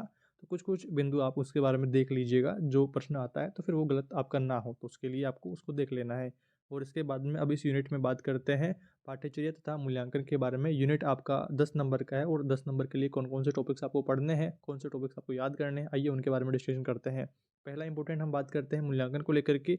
मूल्यांकन वह प्रक्रिया है जो बच्चे के सीखने सिखाने की प्रक्रिया के साथ साथ निरंतर चलती रहती है, और बच्चे को जो सीखा है उसकी जांच होती रहती है कि बच्चे ने कितना सीख लिया है और कितना उसमें से जान लिया है, समझ लिया है। और यहाँ पर देखिए आपको एक बात और ध्यान रखनी है कि मूल्यांकन केवल लिखित व मौखिक ही ना हो, बल्कि अवलोकन, प्रोफाइल, चेकलिस्ट, शिक्षक अनुभव डायरी, प्रोजेक्ट कार्य, बच्चों की टिप्पणी व अनुभव, अभिभावकों की टिप्पणियां व सुझाव आदि को इसमें शामिल किया जा सकता है। आपने एक बात नोटिस करी होगी कि 4-5 साल पहले तक सिर्फ इंग्लिश मीडियम स्कूलों में ही आपके प्रोफाइल वगैरह बनाई जाती थी, जो स्टूडेंट डायरी होती है वो कैरी करवाए जाते थे और अभिभावकों से टिप्पणियां भी ली जाती थी, उनके सुझाव भी लिए जाते थे। बट कोविड के बाद से सभी गवर्नमेंट स्कूलों में, प्राइवेट स्कूलों में भी काफ़ी सुधार यहाँ पर होने लगा है और अब धीरे-धीरे दोस्तों सभी में यहाँ पर शिक्षक अनुभव डायरिया बनाई जाती है, प्रोजेक्ट कार्य करवाए जाते हैं, बच्चों की टिप्पणियाँ और उनके अनुभव भी लिए जाते हैं। साथ में अभिभावकों की सुझाव, टिप्पणियाँ उनकी भी ली जाती है और धीरे-धीरे शिक्षा के मॉडल में काफ़ी सुधार आ रहा है। और यहाँ पर दोस्तों एक शब्द आपको समझ नहीं आ रहा होगा, चेकलिस्ट क्या है? तो देखिए चेकलिस्ट के बारे में जानते हैं थोड़ा। चेकलिस्ट बालक का खास व्यवहार या क्रिया के बारे में सुव्यवस्थित दर्ज सूचनाओं का प्रपत्र होता है, जिसे चेकलिस्ट कहा जाता है। ये आपको ध्यान रखना है, इंपॉर्टेंट है, 1 नंबर का पूछा जा सकता है। आगे बढ़ते हैं, इसके बाद में दोस्तों आपको ध्यान रखना है प्राथमिक कक्षाओं में मूल्यांकन के क्या उद्देश्य रहते हैं। तो इसमें देखिए आपका पहला पॉइंट होगा बालक में आत्मविश्वास, आत्मसम्मान का भाव जागृत करना। अगर बच्चा बोलने की जो उसकी जो प्रवृत्ति है वो अगर विकसित होती है तो उसमें आत्मसम्मान, आत्मविश्वास अगर आता है कि हाँ, मुझे ये कर सकता हूँ, मैं ये कर सकने में सक्षम हूँ। उसके बाद में सेकंड है व्यक्तिगत ज़रूरतों को पहचानना। उसके बाद में अगला है बालक के अर्थपूर्ण ज्ञानार्जन की पहचान करना। चौथा पॉइंट है सीखने की प्रक्रिया, रुचि व कठिनाइयों को पहचानना। उसके बाद में पांचवा पॉइंट है अभिभावकों को बालक की शैक्षणिक उपलब्धि के बारे में अवगत करवाना। छठा पॉइंट है बालक में शिक्षण प्रशिक्षण विधि को बेहतर करना। ये सारे पॉइंट्स आपको प्राथमिक कक्षाओं में मूल्यांकन के उद्देश्यों के अंतर्गत ध्यान में रखने हैं। उसके बाद में दोस्तों अगला आपके प्रश्न आता है सीखने सिखाने की प्रक्रिया में मूल्यांकन के क्या उद्देश्य रहते हैं। तो उसमें आपको फर्स्ट पॉइंट है सीखने की प्रक्रिया की पहचान करना और उचित मार्गदर्शन देना कि किस तरह से बच्चा सीख पा रहा है, सीखने का लेवल क्या है, तो उसी के अनुसार उसको मार्गदर्शन प्रदान करना। उसके बाद में अगला है व्यवहारगत पक्षों के विकास परिवर्तन की जांच करना। उसके बाद में थर्ड पॉइंट है निदानात्मक परीक्षण व उपचारात्मक शिक्षण कार्यक्रम तैयार करना। चौथा पॉइंट है बालकों के सामाजिक व व्यक्तिगत आवश्यकताओं की पूर्ति करना। पांचवा पॉइंट है अधिगम में कठिनाइयों की पहचान करना। छठा पॉइंट है शिक्षण के नवाचार की खोज करना और सातवां पॉइंट है बच्चों के दुर्बल पक्ष व सबल पक्ष की पहचान करके उनका निराकरण करना। अगर कुछ कमियां बच्चों में हैं तो उनका सुधार करवाना। तो ये आपको पॉइंट सारे ध्यान रखने हैं। उसके बाद में दोस्तों अगर आपको गणित की सोच के बारे में, गणितीकरण के बारे में पूछता है तो आपको एक लाइन ध्यान रखनी है कि दुनिया के बारे में गणितीय भाषा में सोचना, समझना व संप्रेषण करना। गणितीय सोच एक तार्किक सोच है, यह समस्या हल करने का रास्ता सुझाती है। इसके बाद में दोस्तों आगे बढ़ते हैं। अगला आपके महत्वपूर्ण प्रश्न होने वाला है एनसीएफ 2005 का। अगर इसकी फुल फॉर्म के बारे में प्रश्न आ सकता है तो देखिए फुल फॉर्म होती है नेशनल करिकुलम फ्रेमवर्क 2005, हिंदी में राष्ट्रीय पाठ्यचर्या रूपरेखा 2005। इसमें दोस्तों शिक्षा बिना बोझ के ऊपर बल दिया गया है और आपके प्रोफेसर यशपाल ने ये समिति है। इसके बारे में दोस्तों हमने डेडिकेटेड एक कंप्लीट वीडियो बना रखा है जिसका लिंक मैं डिस्क्रिप्शन में डाल दूंगा। कंप्लीट एनसीएफ दोस्तों आपको जरूर से वो वीडियो देख लेना है। आपके दोस्तों लगभग सभी सब्जेक्टों में ये एनसीएफ 2005 वाला प्रश्न आपको देखने को मिलेगा, तो आपको एनसीएफ 2005 कंप्लीट याद कर लेना है। उसके बाद में दोस्तों आपको इसके उद्देश्य के ऊपर थोड़ी सी चर्चा कर लेते हैं शॉर्ट में। तो पहला उद्देश्य आपको ध्यान रखना है शिक्षा को बाह्य वातावरण से जोड़ना। दूसरा है पाठ्यक्रम का बोझ कम करना। तीसरा है बाल केंद्रित शिक्षा। चौथा पॉइंट है राष्ट्रीय मूल्यों को स्थापित करना। पांचवा पॉइंट है छात्रों का सर्वांगीण विकास करना। तो ये पॉइंट्स कुछ ध्यान में रखने हैं। उसके बाद में दोस्तों आगे बढ़ते हैं। अगला आपके महत्वपूर्ण प्रश्न है सतत एवं व्यापक मूल्यांकन यानी कि सीसीई। और इसके बारे में भी दोस्तों अगर आपको फुल फॉर्म का प्रश्न पूछता है तो कंटिन्यूअस एंड कॉम्प्रिहेंसिव इवैल्यूएशन, ये इसकी फुल फॉर्म होगी। आपको इसमें लिखना है परिभाषा अगर आपको पूछी जाती है या फिर डिटेल में आपको संक्षिप्त में इसके बारे में पूछता है कि सीसीई क्या है बताइए संक्षेप में, तो इसमें आपको लिखना होगा वर्तमान मूल्यांकन व्यवस्था में बालक के सर्वांगीण विकास को ध्यान में रखते हुए उसके लिए सतत समग्र मूल्यांकन को अपनाया जाता है, जिसमें बालक के लिए नई व्यवस्था में सीखना व परीक्षा के साथ साथ चलने में परीक्षा का भय नहीं रहता है। अगर आपका टाइम टू टाइम मूल्यांकन होता रहता है, टाइम टू टाइम आपके टेस्ट वगैरह से आपकी कितना आपने सीखा है उसकी जांच होती रहती है, तो फिर डर नहीं रहता है कि परीक्षा आने वाली है, बल्कि उत्तम विकास की दिशा में वो अधिगम होता रहता है। आप टाइम टू टाइम सीखते रहते हैं, क्या कमियां हैं उनको टाइम टू टाइम दूर करते रहते हैं। एक साथ अगर आपका मूल्यांकन होता है, अभी देखिए आपकी परीक्षाओं को लेकर के 1 साल से कुछ नहीं हुआ और अब लास्ट टाइम में आपकी एक साथ परीक्षा करवा रहे हैं, तो काफ़ी डर बना हुआ है कि क्या होगा, कैसे कुछ अटेम्प्ट कर पाएँगे। तो ये इसमें बताया गया है कि अगर आपका सतत और व्यापक मूल्यांकन अगर रहता है, तो बच्चे में डर नहीं रहता है। एक मोटिवेट तरीके से बच्चा कार्य करता है कि मुझे इतना तो आता है और ये मुझे नहीं आता है, तो ये मुझे इस तरह से सीखना है, तो वो उस पे काम करता है। सतत एवं व्यापक मूल्यांकन में कक्षा प्रक्रिया के साथ-साथ मूल्यांकन में भी सततता का प्रयास किया जाता है। साथ ही व्यापक रूप से कौशल, भावात्मक और क्रियात्मक पक्ष को भी शामिल किया गया है, अर्थात सीसीई में बालक के निरंतर सभी पक्षों की जांच की जाती है। इस तरह से आपको ध्यान रखना है। उसके बाद में दोस्तों कुछ पॉइंट्स के बारे में भी आपको ध्यान में रखना है जिसके बारे में सीसीई के अंतर्गत बात करी गई है। तो पहला है चेकलिस्ट, जिसके बारे में हमने पहले ही बात कर ली है। चेकलिस्ट वो होता है ऐसा प्रपत्र जिसमें बालक की विशेष क्रियाओं के बारे में सुव्यवस्थित जानकारी लिखी होती है, तो वो चेकलिस्ट होता है। उसके बाद में आपके ग्रेडिंग सिस्टम होता है, मूल्यांकन के लिए अंकों का ना देकर के ABCD इस तरह से ग्रेड आपको दे दी जाए। उसके बाद में एनेक्डोटल रिपोर्ट वर्तमान व्यवहार व पूर्व व्यवहार की जानकारी जिसमें होती है, तो एनेक्डोटल रिपोर्ट के बारे में आपको ध्यान रखना है। पोर्टफोलियो निश्चित समयावधि में विद्यार्थी द्वारा किए गए कार्यों का संग्रह जो इसमें होता है वो पोर्टफोलियो होता है, तो ये कुछ पॉइंट्स आपको ध्यान में रखने हैं। और इसके बाद में दोस्तों आपको CCE के बारे में निम्न बातों को भी ध्यान में रखना है। देखिए, पहली बात है कि बालक कितना जानता है तथा उसे क्या सिखाना है, इसके ऊपर बल दिया गया है। और उसके बाद में मूल्यांकन की 2 स्थितियों के बारे में बात करा गया है। व्यक्तिगत कार्यक्षेत्र यानी कि एक-एक बच्चे का मूल्यांकन करा जाए, और या फिर सामूहिक कार्यक्षेत्र यानी कि सामूहिक क्षेत्र में सबका एक साथ मूल्यांकन कर दिया जाए टेस्ट के माध्यम से या फिर एग्ज़ाम के माध्यम से। उसके बाद में थर्ड पॉइंट है बच्चे की प्रगति का मूल्यांकन किया जाए। चौथा पॉइंट है बच्चे द्वारा सीखे गए कार्य को पोर्टफोलियो फाइल में संकलित करते हैं। और पाँचवाँ पॉइंट है बच्चे को अभिव्यक्ति का पर्याप्त अवसर मिलना चाहिए। उसके बाद में छठा पॉइंट है मूल्यांकन नियत व निरंतर करना चाहिए। और सातवां पॉइंट है समय समय पर अभिभावकों को बालक की प्रगति भी बताना चाहिए कि बच्चा आपका कितना पढ़ रहा है, कितना उसे आता है, कितने सीखने की उसे ज़रूरत है, तो वो सब बताना चाहिए कि बच्चा घर पे पढ़ता है या नहीं पढ़ता है। तो वो सारी जो कन्वर्जेशन होती है तो वो ज़रूरी होती है। उसके बाद में आठवां पॉइंट है बच्चों को समूह या उप समूह हेतु पाक्षिक योजना बनाना, यानी कि 15-15 दिन में टेस्ट होने या फिर महीने में टेस्ट होना।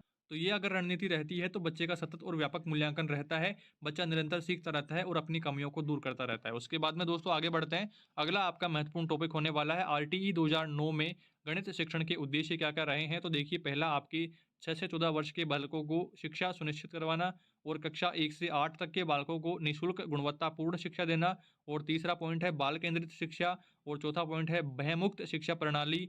पाँचवां पॉइंट है स्वतंत्र अभिव्यक्ति के अवसर दिए गए हैं। छठा पॉइंट है बालक का सर्वांगीण विकास इसमें हुआ है। और सातवां पॉइंट है प्राथमिक शिक्षा का सार्वभौमिकरण करना। आठवां पॉइंट है CCE को लागू करना। तो ये सारे पॉइंट्स भी आपको RTE 2009 के अंतर्गत ध्यान रखने हैं कि गणित शिक्षण के क्या उद्देश्य हैं, तो वो आपको बताने हैं। उसके बाद में दोस्तों गणित शिक्षण के लक्ष्य क्या है, इसके ऊपर भी प्रश्न आ सकता है। पहला पॉइंट है अवसर उपलब्ध कराने पर जोर देना, विद्यार्थी सहज और स्वाभाविक रूप से प्रश्नों का जवाब देना आना चाहिए। और दूसरा पॉइंट है गणितीय अवधारणाओं को वास्तविक जीवन की परिस्थितियों में उपयोग करना, गणितीय मनोवृत्ति का विकास करना, मूल्यांकन करना, अध्यापकों को गणितीय संसाधनों में समृद्ध बनाना। तो ये सारे गणित के लक्ष्य रहते हैं, ये आपको ध्यान रखना है। उसके बाद में दोस्तों आगे बढ़ते हैं। अगला आपके महत्वपूर्ण टॉपिक है NCF 2005 के अनुसार प्राथमिक कक्षाओं में गणित शिक्षण के क्या उद्देश्य रहते हैं। तो इसमें देखिए, पहला पॉइंट आपको ध्यान रखना है कि सभी बच्चे आनंददायी व सार्थक गणित सीख सकें, और उसमें गणितीय सोच तथा मनोवृत्ति अर्थात सोच का गणितीयकरण पर बल देना होता है। उसके बाद में सेकंड पॉइंट है प्राथमिक स्तर पर गणितीय शिक्षण गणितीय खेल, पहेलियों, कहानियों तथा मनोरंजक क्रियाकलापों के माध्यम से होना चाहिए। उसके बाद में थर्ड पॉइंट है बालक के मन में गणित के प्रति सकारात्मक लगाव एवं रुझान उत्पन्न करना इसका मुख्य उद्देश्य रहता है। उसके बाद में बालक यांत्रिक रूप से गणित न सीखे, रट कर के ना सीखे, बिल्कुल समझते हुए पर्यावरण से जोड़ते हुए सीखे, ताकि उसको लाइफ लॉन्ग वह उसके जीवन में काम आए गणित सीखना। उसके बाद में पांचवा पॉइंट है अर्थपूर्ण प्रश्न पूछने देना चाहिए और गणित के प्रति रुचि उत्पन्न करना चाहिए, ये भी मुख्य पॉइंट है। उसके बाद में छठा पॉइंट है गणित के बुनियादी ढांचे को समझाना। तो ये सारे पॉइंट्स दोस्तों आपको ध्यान में रखना है। इस तरह से आपने देखा कि मात्र 1 घंटे में हमने कंप्लीट मैथमेटिक्स का रिवीजन कर लिया है। सभी महत्वपूर्ण बिंदुओं को लेकर के चर्चा कर ली है, जिनसे एग्ज़ाम में प्रश्न पूछे जाने की संभावनाएँ काफ़ी ज़्यादा है। आप जब पिछले सालों के पेपर उठा करके देखेंगे, मॉडल पेपर का वीडियो भी हमने चैनल पर डाल रखा है, उसका लिंक मैं आपको डिस्क्रिप्शन में दे दूँगा। उस वीडियो को देख लीजिएगा, किस तरह का जो पेपर है आपके एग्ज़ाम में पूछा जाता है। पिछले 4-5 सालों के पेपर्स को मेंशन करते हुए वो पेपर हमने तैयार करा है, मॉडल पेपर। उसमें आप देखेंगे तो आपको पता लगेगा कि कौन से टॉपिक्स आपके लिए इंपॉर्टेंट है। उन्हीं सबको मेंशन करते हुए हमने कंप्लीट नोट्स PDF तैयार करी है, जिसको लेकर के हमने कंप्लीट इस वीडियो में डिस्कशन कर लिया है। आई होप आपको ठीक तरीके से सारे बिंदु समझ में आ गए हैं। फिर भी किसी टॉपिक को लेकर के कोई भी डाउट रहता है, कोई भी समस्या रहती है, तो कमेंट करके ज़रूर बताइए। चैनल पर नए हैं तो सब्सक्राइब कर लीजिए इसी तरह के इंपॉर्टेंट वीडियोज़ के लिए। किसी टॉपिक में अगर आपको दिक्कत आती है और आप चाहते हैं कि हम उसके लिए आपके लिए अलग वीडियो लेकर के आएँ, तो वो भी आप कमेंट कर सकते हैं। अब देखिए, एक-एक दिन का टाइम आपको एग्ज़ाम में के लिए मिल रहा है, एक दिन से भी कम का टाइम मिल रहा है, तो इसमें आपकी परीक्षा साथ-साथ मेरी भी परीक्षा के यहाँ पर स्वरूप ही है। मुझे भी काफ़ी ज़्यादा मेहनत करनी पड़ रही है फ़िलहाल, तो ऐसे में मुश्किल होता है कि आपके लिए हर एक टॉपिक पे वीडियो लाएँ। जिस तरह से वीडियोज़ आपके लिए आ रहे हैं, पहले से भी काफ़ी इंपॉर्टेंट वीडियोज़ चैनल पर डाले हुए हैं। प्लेलिस्ट में जाकर के उनको देख कर के अपनी एग्ज़ाम तैयारी करिएगा। कोई डाउट रहता हो तो आप मेरे से मैसेज करके पूछ लीजिएगा। आपकी परीक्षाओं में अगर दोस्तों थोड़ा-सा गैप होता, 2-2 4-4 दिन का भी गैप होता, तो हम एक-एक यूनिट को डिटेल में समझते और हर एक बिंदु को समझते हुए याद करने की कोशिश करते और समझ-समझ करके हम अपनी पढ़ाई जो जिस तरह से हम एग्ज़ाम करते हैं, पूरे साल नहीं पढ़ा बट इस टाइम हम अच्छे तरीके से उसको समझने की कोशिश करते। बट फ़िलहाल आपकी डेली जो एग्ज़ाम हो रही है, उसमें हमारा मेन टारगेट है आपका पेपर पास करना और सिर्फ़ उन चुनिंदा प्रश्नों को, उन चुनिंदा टॉपिक्स को याद करना, जिनसे आपका पेपर पास हो जाए, उस बारे में हम बात कर रहे हैं। तो इस वीडियो में दोस्तों हमने सभी महत्वपूर्ण बिंदुओं को लेकर के बात करी है। कंप्लीट सिलेबस ही आप इसे मान सकते हैं। सारे इंपॉर्टेंट टॉपिक्स मैंने मेंशन करे हैं, जो आपके एग्ज़ाम के लिए इंपॉर्टेंट है। लगभग 80% कोर्स मैंने कवर कर दिया है। 80% कोर्स आपके 1 घंटे में हमने कवर कर लिया है, सभी महत्वपूर्ण बिंदुओं के साथ में, बिल्कुल शॉर्ट में, जितना आपको याद रखने की आवश्यकता है। और इसके अगर मान लो डिटेल में कोई बड़ा प्रश्न आता है, उसमें आप बिंदु अपने मन से भी जोड़ करके लिख पाओगे, बट मेन टॉपिक्स आपको याद रख लेने हैं। आई होप आपने ठीक तरीके से सारे बिंदुओं को समझ लिया है। कोई डाउट रहता है, कोई भी समस्या रहती है तो कमेंट करिएगा। चैनल पर नए हैं तो इसी तरह के इंपॉर्टेंट वीडियोज़ के लिए चैनल को सब्सक्राइब भी कर लीजिएगा। और इस वीडियो से आपकी पढ़ाई में थोड़ी भी मदद हो रही है तो वीडियो को लाइक करना, अपने दोस्तों तक भी शेयर करना। Thank you for watching this video.